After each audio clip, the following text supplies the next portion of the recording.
সুপ্রিয় শিক্ষার্থীবৃন্দ, তোমাদের সবাইকে আন্তরিক অভিনন্দন এবং শুভেচ্ছা জানাচ্ছি। আজ আমরা রক্তরসের কাজ মনে রাখার টেকনিক নিয়ে আলোচনা করব।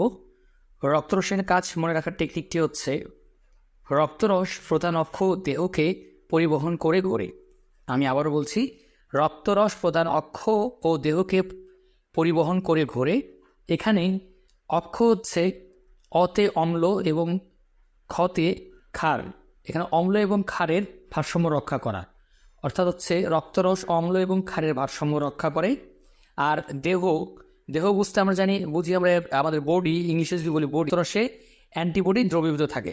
এখন পরিবহন কী পরিবহন করে সেগুলো হচ্ছে রক্তরস কী পরিবহন করে সেগুলো পরিবহন দ্বারা আমরা যদি বুঝি, রক্তরস রক্তকণিকা, আমাদের যেমন রক্তকণিকাগুলো রয়েছে, শ্বেত রক্তকণিকা, লোহিত রক্তকণিকা, অনুচক্রিকা, তারপরে হরমোন, এনজাইম, লিপিড, খাদ্যসার, রক্ত জমাট বাঁধার যে ফ্যাক্টর রয়েছে, যে 13টি ফ্যাক্টর রয়েছে, সেগুলো পরিবহন করে হচ্ছে আমাদের হচ্ছে রক্তরস।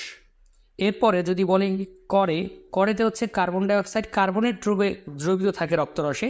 করেতে কার্বন ডাইঅক্সাইড কার্বনের রূপে দ্রবীভূত থাকে রক্তরসে। এই হচ্ছে আমাদের মনে রাখার টেকনিক। আমি আবারও যদি বলি তাহলে হচ্ছে রক্তরসের কাজ মনে রাখার টেকনিকটি হচ্ছে রক্তরস প্রধান অক্ষ ও দেহকে পরিবহন করে ঘোরে। এখানে অক্ষ দ্বারা অম্ল এবং ক্ষারের ভারসাম্য রক্ষা করা, অর্থাৎ হচ্ছে রক্তরস দেহে হচ্ছে অম্ল এবং ক্ষারের ভারসাম্য রক্ষা করে। তারপর হচ্ছে দেহ, যদি আমরা যদি বলি ইংলিশে, তাহলে দেহ মানে অ্যান্টিবডি, তাহলে দেহে অ্যান্টিবডি দ্রবীভূত থাকে রক্তরসের মধ্যে। তারপর হচ্ছে পরিবহন হচ্ছে যে রক্তকণিকা, আমাদের যে রক্তকণিকাগুলো রয়েছে সেগুলো হচ্ছে যে যেমন হচ্ছে যে যদি বলি হচ্ছে যে অনুচক্রিকা, শ্বেত রক্তকণিকা, লোহিত রক্তকণিকা, এই রক্তকণিকাগুলো পরিবহন করে।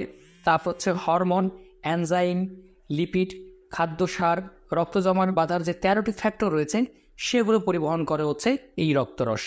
তারপর যদি করে দ্বারা বোঝায়, তাহলে করে হচ্ছে যে কার্বন ডাইঅক্সাইড কার্বনের রূপে দ্রবীভূত থাকে রক্তরসের মাঝে। এগুলো হচ্ছে আমাদের রক্তরসের কাজগুলো মনে রাখার টেকনিক। আমরা হচ্ছে রক্তরসের কাজগুলো যেমন পরীক্ষায় নিতে হয়, যদি লিখতে হয় আর কি, তাহলে আমরা অবশ্যই খুব সুন্দর করে গুছিয়ে, যদি আমি রক্তরস প্রধান অক্ষ দেহকে পরিবহন করে ঘোরে এই লাইনটি মনে রাখি, তাহলে আমি কাজগুলো অনায়াসেই অতি সহজেই পরীক্ষায় লিখে আসতে পারবো আর কি। প্রিয় শিক্ষার্থীবৃন্দ, এই ছিল আমার আজকের ভিডিওটি।